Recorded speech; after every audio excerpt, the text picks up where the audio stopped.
इस वक्त कम अज कम 19 अजला पंजाब के मुतासिर हैं। ये जो सैलाब है एक वक्त में तकरीबन 3 दरियाओं में हाई फ्लड है। इस वक्त जो हाई फ्लड है पंजाब पे सबसे ज्यादा उसका असर हो रहा है। 5,43,000 क्यूसिक फुट इस वक्त तरीमू से पिछले 12 घंटे में रिलीज हो रहा है और ये दोबारा पंजाब की तरफ बढ़ रहा है। अस्सलाम वालेकुम। मैं हूं सज्जाद अनवर। जो जनूबी पंजाब में इस वक्त फ्लड की सूरत हाल है, इसके हवाले से हम आज की इस गुफ्तगू में शरीक करेंगे जनाब जमशेद रिजवानी साहब को। जमशेद रिजवानी साहब जनूबी पंजाब के सीनियर मोस्ट जर्नलिस्ट हैं और एक अरसे से वो अपनी रीजन को नेशनल टेलीविजन चैनल्स पे रिपोर्ट करते रहे। आज मेहरबानी उनकी कि उन्होंने हमें ज्वाइन किया। रिजवानी साहब, ये जो दरियाए सिंध की वजह से आपके एरियाज राजनपुर से लेकर रहीम यार खान तक मुतासर हुए हैं, और कहा यह जा रहा है कि खासतौर पे इस दफा मुल्तान और उसके इर्द गिर्द भी बहुत बड़ी फ्लड की एक कैफियत रही है। तो इसकी एक हमें एक जामे सी तस्वीर पेश करें कि जो पिछले फ्लड आते रहे हैं उससे ये कितना फर्क था, क्योंकि इस दफा रावी और चनाब की वजह से भी आपके जनूबी पंजाब के बहुत सारे इलाके जो हैं वो अफेक्टेड हुए हैं। फिर सतलुज की वजह से बहावल नगर और बहावलपुर के इलाके जो हैं वहां तक तबाही आई है। इस सारी पिक्चर को आप कैसे देखते हैं? मेरा ख्याल है कि सजाद साहब इस दफा जो सूरत हाल है उसका मवाजना पिछले अगर आप सैलाब की जो तारीख है खासतौर पिछले 30-35 साल में उससे करें तो ये बिल्कुल उससे थोड़ा मुख्तलिफ है। बिल्कुल जी तो नहीं लेकिन थोड़ा मुख्तलिफ जरूर है। जी और जी खास तौर पे अगर आप देखें तो इस वक्त कम अज कम 19 अजला पंजाब के मुतासिर हैं। जी जी अगर आप 2022 का सैलाब की बात करते हैं तो सिर्फ दरिया सिंध में था, डेरा गाजी खान, राजनपुर, मुजफ्फरगढ़ और रंगिया खान मुतासिर हुए थे अगर आपको याद होगा तो। जी जी इसी अंदाज में अगर हम 88, 92 और अगर हम बाकी सन 2010 2014 में देखें तब भी इस तरह की सूरत थी। लेकिन ये जो सैलाब है एक वक्त में तकरीबन आप देखें कि 3 दरियाओं में हाई फ्लड है। जी बिल्कुल। चनाब में, रावी में और सतलुज में। जी और जी ये मेरा ख्याल है कि 1973 के बाद बहरहाल पहली दफा हुआ है हाँ। इतना बड़ा फ्लड पंजाब में, नंबर वन।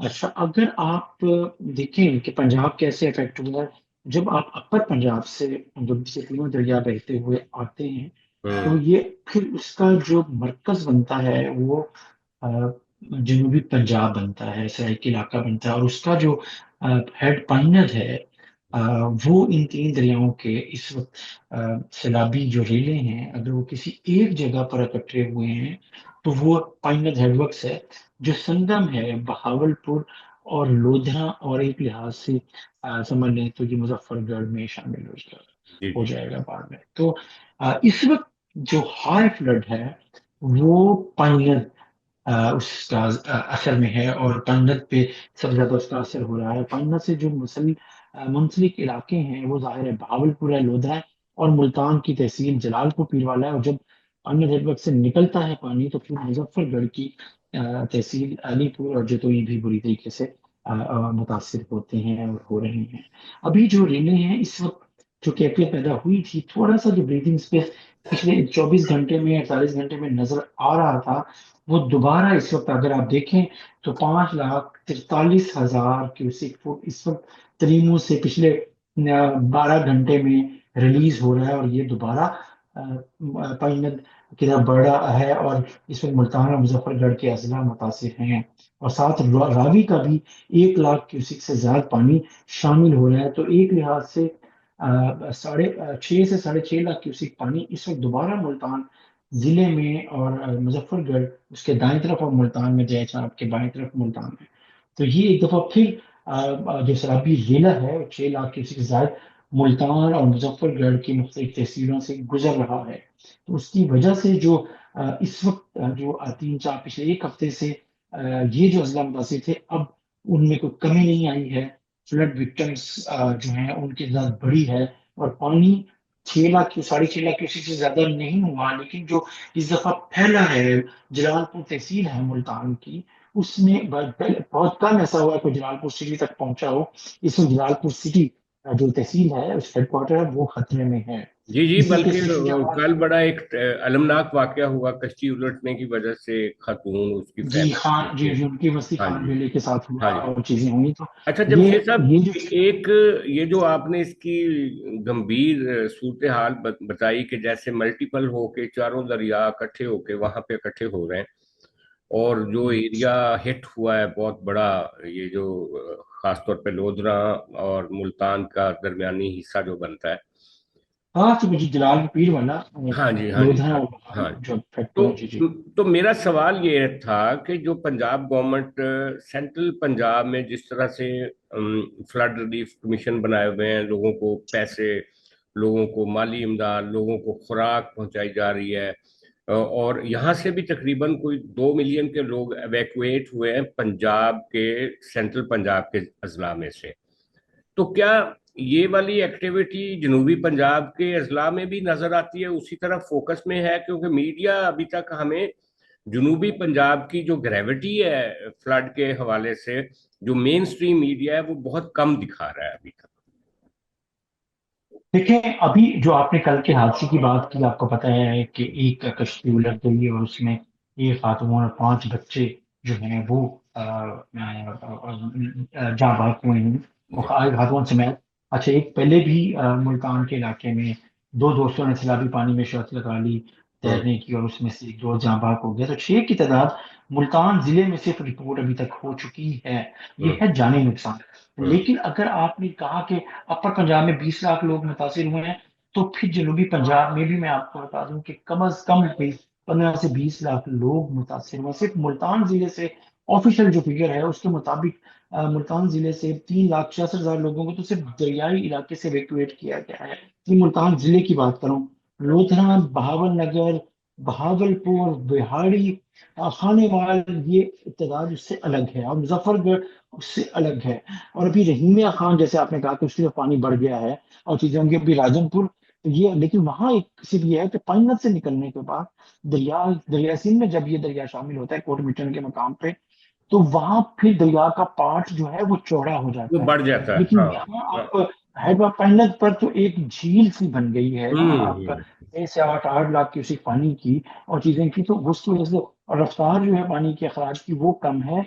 जबकि पीछे पानी सतलुज का भी 1.25 लाख 1.5 लाख क्यूसेक है, इधर से 1 लाख क्यूसेक पानी सदनाई का है, और 5 लाख क्यूसेक पानी दोबारा से हथनीमों से आ रहा है। तो ये जो तहसीलें हैं फैजाबाद, इसी तरीके से वहाँ की जो जतोई और अलीपुर है, खासतौर पे अलीपुर तहसील और मुजफ्फरगढ़ खुद जो है वो तहसील, वो शदीद दबाव में है। और हुकूमत जितने मर्जी एविक्यूएशन कर ले, जितने मर्जी टाइम मिल गया था इस इलाके के इंतजामिया को, लेकिन आपको मैं बताऊं सजा साहब कि लोग नहीं निकलते। वो लोग हम्म। कहते हैं, वो पिछली मिसालें देते हैं, वो कहते हैं बैठे रहते हैं आखिर वक्त तक, अपने जानवर, अपने घर, और कोई ना कोई बंदा भी अंदर घर में रहता है, ये लेकिन तो उनको पंजाब में अंदाजा नहीं हुआ, था। ये तो हमारे इधर सेंट्रल पंजाब में भी हुआ कि लोगों ने कहा कि नहीं निकलना, नहीं निकलना, एट दी 11th आवर उनको बड़ी मुश्किल से एवैक्यूएट किया गया वहां से ना। जी, और अब इस वक्त जो जलालपुर में है सूरत वहां की जी, जितना रेस्क्यू के और जितने बड़े पैमाने में वो पीछे फैला है सैलाब, और उसकी वजह से जितनी रेस्क्यू की वहां जरूरत है वो तो पूरी ही नहीं हो पा रही। कल रात भी देखें, शाम के बाद भी ऑपरेशन जारी था और हम्म। उसमें ही ये हादसा हो गया। तो अब मसला ये है कि जितनी बड़ी तादाद में लोग अभी भी बंद के अंदर हैं, खासतौर पे जलालपुर पीर वाला, और अब जो मुल्तान से निकाले गए हैं या शुजाबाद से, और उनको वो वापस कभी फौरी तौर पे नहीं जा सकेंगे ज्यादा देर। इस वक्त सजा साहब जो मसला हुआ है वो तरीनों के बाद जो पानी की रफ्तार है निकलने की, रात की गुजरने की वापस से, वो सुस्त रही है, आहिस्ता रही है। उसकी वजह से भी हिफाजती बंदों पे भी दबाव बढ़ा है और नुकसान भी ज्यादा देर हो रहा है। अभी अच्छा वो रेला जमशेद साहब, मौजूद जमशेद चल साहब, रहा है और ऊपर से एक और रेला आ गया जी। जमशेद साहब, चूंकि आप ग्राउंड रिपोर्टिंग कर रहे हैं, सारा कुछ देख रहे हैं, तो आप गवर्नमेंट को क्या सजेस्ट करेंगे अभी फौरी तौर पे? इंतजामिया को, पंजाब गवर्नमेंट को, फेडरल गवर्नमेंट को क्या स्टेप्स लेने चाहिए? इन सारे जो लोग मुतासरीन हैं इस वक्त और बड़ी मुश्किल सूरत हाल में हैं, उनकी क्या फौरी मदद की जरूरत है, आपका ख्याल है ग्राउंड? देखिए, इसमें फौरी मदद दो चीजें हैं, हाँ जी। शेल्टर और खुराक। और तीसरा जो उनके जो मवेशी हैं, आपको पता है कि घर में अगर एक आदमी भी بیٹ کے علاقے میں ہوتا ہے، یہ کچے کے علاقے میں ہوتا ہے، یہ دریائی علاقے میں ہوتا ہے، اس کے پاس 3 4 5 جانور ہوتے ہیں. اس وقت مسئلہ ان جانوروں کی خوراک کا بھی ہے، جو ونڈے کا بھی ہے، جو ان کو ملنی چاہیے. اور جو حکومت نے اگر سے ایک شناختی کارڈ پر 10 کلو ونڈا دینے کا اعلان کیا ہوا، لیکن آپ کو پتا ہے کہ 10 کلو ونڈا ایک جانور کی 2 ٹائم کی شاید خوراک بھی نہیں بنتی ہے چیزیں. جی بالکل. لیکن ان کو ایک شناختی کارڈ پر صرف 10 کلو جب مل رہا ہے، تو اگر کسی کی 3 بھینسیں ہیں تو وہ پورا ان کو خوراک نہیں مل رہی، ان کے جانوروں کو بھی. لوگ جو ہیں وہ چیخ رہے ہیں، رو رہے ہیں، وہ یہ کہہ رہے ہیں کہ جانوروں کا خیال رکھیں، ہمیں جانوروں کی نہیں دے دیں، ہم تو بھیک مانگ کے بھی گزارا کر لیں گے، جانور یہ بھی نہیں کر سکتے. ہاں جی، تو کیونکہ یہ لائف ان کے سٹائل، لیے کیونکہ لائف لائف اسٹاک سٹاک تو کتنی اہمیت ہے. ان کی ہاں، پراپرٹی ہی لائف سٹاک ہوتی ہے، جس کی 10 بھینسیں ایگزیکٹلی ہیں، 10 ایگزیکٹلی. اور اس لائف مویشی ہیں. اسٹاک کی وجہ سے وہ اپنا گھر نہیں چھوڑتے ہیں، جی اور انہوں نے بالکل. گھر نہیں چھوڑا. تو جی جیسے آپ یہ دیکھ رہے ہیں کہ آپ نے ابھی ہم نے شروع میں 10 دن پہلے ویژول چلے کہ جی وہ کتنی جو آپ کو پتا ہے گائے بھینسیں بہتی ہوئی آئی ہیں راوی میں یا ہاں. چناب میں. اب یہ ہم وہ تو دیکھ رہے تھے، لیکن ہمارے اس علاقے میں کتنے لوگوں کی یہ جانور بہ رہے ہیں، یہ بہ جائیں گے، وہ بھی سامنے رکھیں، چیزیں رکھیں. جانوروں کے ایویکویشن، لوگ اپنے جانوروں کے بغیر باہر نہیں نکلتے. ہاں. ان کی ایویکویشن کوشش کی گئی، ٹائم مل گیا تھا، لیکن وہ اتنے پھر بھی لوگوں نے رسک لیا اور وہ اندر رہے. اب پانی اگر 8 فٹ 10 فٹ ان کے گھروں کی چھتوں کے اوپر سے گزر گیا، تو خود انہیں اپنی جان بچانے کے لیے بھی اور اپنے جانوروں کو بچانے کے لیے بھی مشکلات کا سامنا ہے. اور ایویکویشن اتنی بڑی ابھی بھی پینڈنگ ہے کہ جس کی وجہ سے لوگ جنہوں نے رسک لیا، خاص طور پہ جلال پور پیر والا میں، وہ اب صرف انہیں اپنی جان بچانے کی فکر ہو گئی ہے.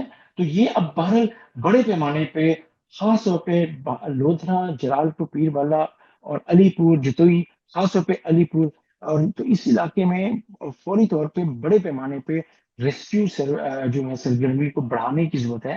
لوگ اور جانور جو پھنسے ہوئے ہیں انہیں وہاں سے نکالنے کی ضرورت ہے. اور اگر جیسے یہ لوگ پہنچ رہا ہے چیزیں ہیں، تو یہ خطرہ ہے کہ جلال پور پیر والا میں توقع سے زیادہ نقصان ہو سکتا ہے. ابھی اللہ آپ نہ راجن کرے، گورنر رحیم خان اللہ نہ کی کرے بات کر رہے کوئی. ہیں، لیکن اس سے پہلے آپ کو میں بتا رہا ہوں کہ جو ضرورت ہے وہ اس وقت جلال پور، کیونکہ ایک اور ریلا 6 لاکھ کیوسیک کا جلال پور اور شجاع آباد کی طرف بڑھ رہا ہے، ملتان سے گزرنا شروع ہو گیا ہے. اور ابھی ملتان کے بندوں پہ جو پہلے بھی بہت پریشر تھا، ایک دفعہ پھر بلڈ ہوا ہے. اور ابھی بھی پھر دوبارہ انتظامیہ جو جناب کا جو ہے محمد والا برج ہے وہاں، اور شیرشاہ برج پر دوبارہ شگاف کرنے کے لیے تیاریاں کر رہی ہے کہ اگر ضرورت پڑے تو ہم کر سکیں. تو ہنگامی صورتحال اس وقت صحیح معنوں میں خانے وال سے ملتان، مظفر گڑھ، لودھرا، بہاول پور میں ہے. اور اس وقت ان 4 5 اضلاع میں پنجاب حکومت کو اپنے تمام تر ریسورسز اپنے وہاں پہ مختص کرنے کی ضرورت ہے، ڈپیوٹ کرنے کی ضرورت ہے، چاہے وہ ہیومن ریسورس ہے، چاہے آپ کا بوٹ ہے، ایویکویشن ہے، فوڈ ہے، شیلٹر ہے، ہیلتھ ہے، اور متاثرہ بچوں کے اسکول ایجوکیشن ہے. ان سب کے لیے اور بھی ضلع پنجاب کو فوکس کرنے کی ضرورت ہے. جو ابھی ظاہر ایسے لگ رہا ہوگا کہ شاید ابھی اپر پنجاب میں بھی تینوں جگہوں پہ سیلاب کی صورتحال ہے، اگرچہ کم ہوئی ہے، تھوڑی کنٹرول میں ہے، لیکن یہ نہیں، آؤٹ آف یہاں پہ بھی کنٹرول ہے. گجرات کی بہت بری صورتحال ہے جی آج جب میں آپ سے بات کر رہا ہوں، اور بھی بہت سارے علاقے ڈوبے ہوئے ہیں. لیکن اللہ نہ کرے کہ جلال پور جو ملتان کے قریب ہے، جلال پور ایک گجرات میں بھی ہے، وہ بھی ڈوبا ہوا ہے. جی، وہ جلال جلال پور پور جٹا ڈوبا جٹا. ہوا ہے، ادھر ہاں جی. جلال پور پیر والے ڈوبا ہوا ہے. جی یہ بھی ڈوبا ہوا ہے. لیکن اللہ نہ کرے کہ کہیں پہ کوئی انسانی المیہ ہو. انتظامیہ کو متحرک ہونے کی ضرورت ہے، اور خاص طور پہ انتظام. پنجاب گورنمنٹ کو چاہیے کہ وہ جنوبی پنجاب کو بھی اسی طرح دیکھے جیسے یہ ہماری ڈویژن سینٹرل پنجاب کی ان کی دیکھ بھال کی جا رہی ہے. اچھا، لیکن جمشید صاحب، ایک مسئلہ تو اور بھی ہے نا، کہ یہ جو پانچ ناتھ سے آگے پانی جاتا ہے، اور خاص طور پہ یہ جو راوی اور ساتلوج کی جو اور چناب، ان کے جو پارٹ ہیں، ان کے اندر جو لوگوں نے کاشتکاری شروع کر دی ہے، کنسٹرکشن شروع کر دی ہے، پنجاب گورنمنٹ کو اس پر بھی تو بہت سیریس اقدامات کرنے کی ضرورت ہے. راوی میں تو کئی سالوں سے پانی نہیں آیا تھا، اس کا تو اور اس کے پارٹ کا برا حال ہو گیا ہوگا. یہی صورتحال ستلج میں بھی تھی، یہی صورتحال اچھا. ستلج میں بھی تھی، اور یہی صورتحال ملتان مظفر گڑھ میں بھی ہے. اور یہاں بھی کاشت بھی ہوا، اس کی وجہ سے آبادی بھی ہوئی. میں نے آپ کو کہا نا، ملتان ضلع میں صرف دریائی حدود میں 3,66,000 لوگوں کو ایویکویٹ کیا گیا. اور ابھی آپ کو پتا کئی لوگ اندر ہیں، اور یہ حکومت کا آفیشیل فگر ہے کہ ایک ضلع میں 3,65,000. اور ایک 3,44,000 مظفر گڑھ میں بھی ہوئے ہیں. 7 لاکھ لوگ تو صرف یہ ڈسٹرب ہوئے ہیں جو ایویکویشن کے لیے جن کی گئی ہے ملتان اور مظفر گڑھ کے 2 اضلاع میں. 7.5 لاکھ لوگ ہیں تقریباً. تو یہ اس سے آپ اندازہ لگا لیں بھاول نگر میں اور بھاول پور میں بہت ہوا ہے. اس طریقے سے بہاڑی میں بھی یقینی طور پہ کچھ لوگوں کی بڑی تعداد ڈسٹرب ہوئی ہے. تو یہ جو ہماری زراعت کا لائف اسٹائل کا ایک بڑا حصہ دریاؤں کے اندر جو ملکی کی زمینیں ہیں لوگوں کی وہاں جو کاشت ہے اور وہاں اس کی جب وہ کاشت کرتے ہیں تو وہ رہتے بھی ہیں. رہنے کی وجہ سے وہ اپنا انفراسٹرکچر بھی بناتے ہیں. تو وہاں پہ اور اب جب یہ سیلاب اس طریقے سے اتنے بڑے پیمانے پہ آتا ہے تو انفراسٹرکچر بھی تباہ ہوتا ہے اور زراعت بھی تباہ ہوگی. تو آپ کی جو زرعی پیداوار کا جو ہدف ہوگا پنجاب میں یقینی طور پہ آپ دیکھیں گے کہ وہ بری طرح اس پر افیکٹ آئے گا اس کی شرح پہ پیداوار کی زرعی پیداوار کی شرح پہ. اور یہ بعد میں اگرچہ پنجاب حکومت کہہ چکی ہے اگر 2 دن پہلے کا ضلع پنجاب کا اگر آپ پریس ریلیز اور پریس نوٹس کو نظر رکھ رہے ہوں تو اس میں انہوں نے کہا ہے کہ ہم ایک دریا کی بندوں کے اندر جو کاشت ہے یا آبادی ہے یہ چیزیں ہیں انفراسٹرکچر ہے ہم اس کے حوالے سے ایک لاہے عمل بنا رہے ہیں کہ اندر دریا کے بند کے اندر کسی بھی طریقے سے یہ دوبارہ سے انفراسٹرکچر نہ ہو اور چیزیں نہ ہوں. یہ حکومت سوچ تو رہی ہے لیکن ابھی حکومت کے پاس ٹائم صرف اس وقت ان لوگوں کے ایویکویشن کا ہے. ابھی ہاں ریلیں بالکل گزر رہی ہیں. ابھی بالکل. 1 ہفتہ اور لگے گا. پھر جو نقصان ہوگا میں آپ کو بتاؤں کہ 1973 کے بعد جنوبی پنجاب میں یہ سب سے بڑا سیلاب ہے. پنجاب کا یہ سب سے بڑا سیلاب ہے. جی ہاں. اور جو اس میں نقصانات ہیں وہ خاص طور پہ لائف اسٹاک زراعت اور انفراسٹرکچر مکانات جو لوگوں کے تباہ میں کچے یا پکے وہ اور پھر جو پریشر آئے گا لاکھوں لوگوں کی کا جو روزگار ہے گھر ہے ان کا وہ چھن جائے گا. تو ایک حکومت پر اگلے 1 2 3 سال اس علاقے میں ایک بڑا پریشر آئے گا ان کی بحالی کا اور انہیں دوبارہ روزمرہ کی زندگی میں اور معاشی سرگرمی میں ایکٹیو کرنے کا. تو یہ ایک بڑا چیلنج ہوگا. جی جی. اور اس کے ساتھ ہی ساتھ فوڈ کرائسس بھی اور جو ہماری بڑی جی یہ فوڈ باسکٹ ہے فوڈ سیکیورٹی کا بھی مسئلے پیدا ہو سکتے ہیں. لیکن جی کلائمیٹ چینج کی وجہ سے اب تو یہ وقت ہمیں بار بار نوک کر رہا ہے کہ ہمیں اپنے دریاؤں کے پارٹ جو ہیں ان کو صاف کرنے کی ضرورت ہے. دریا خواہ 1 صدی کے بعد بھی آئے وہ اپنے علاقے کو واپس آ کے لے لیتا ہے اور اس میں انسان نے جو انفراسٹرکچر بنایا ہوتا ہے اس کو گرا کے الٹا دیتا ہے. تو ہاں شکریہ. لیکن سیاض صاحب آپ جو بات کر رہے ہیں اگر آپ راوی میں پانی نہیں بھی آیا لیکن اگر آپ کو پتا ہے کہ جو لاہور ہے وہ راوی کنارے ہے تو آپ اب جا کر روڈا نے بند باندھنا یا بند باندھنا شروع کیا ہے. تو یہ کام اگر تھوڑے کسی سطح پہ آہستہ آہستہ چلتا رہتا تو یکدم یہ تباہی نہ آتی. ساری دنیا میں دریا ہوتے ہیں اور آبادی سے گزرے ہیں تاریخی شہروں سے گزرے ہیں اور بڑے بڑے شہروں سے گزرے ہیں لیکن ان میں بند بھی باندھے گئے انہیں چینلائز بھی کیا گیا اور فلڈ فائٹنگ کے لیے پروسیس اور آپ کو چیزیں بھی جی کیا جی گیا. بالکل. ہالینڈ میں آپ کو بتائیں کہ آپ نے کس طرح درست کی کہا. چیزیں کی گئی آپ نے ہیں. درست کہا لیکن جو اس کی جگہ ہے راوی کی اس کے اندر جا کے ہاؤسنگ سوسائٹیاں بنانا اور اس کے اندر جا کے اور پھر یہ روڈا نے یہ جو سارا اس کا ماسٹر پلان بنایا تھا خود اس پہ عمل درآمد نہیں کیا. خود اس پہ عمل درآمد نہیں کیا ان 5 6 سالوں میں. تو بہت جی شکریہ بالکل ایسے جمشید رضوانی صاحب. آپ کو پھر بھی زحمت دیں گے کسی موقع پہ. بہت مہربانی. جی ضرور. تھینک یو ریاست بہت شکریہ. Thank you. Thank you.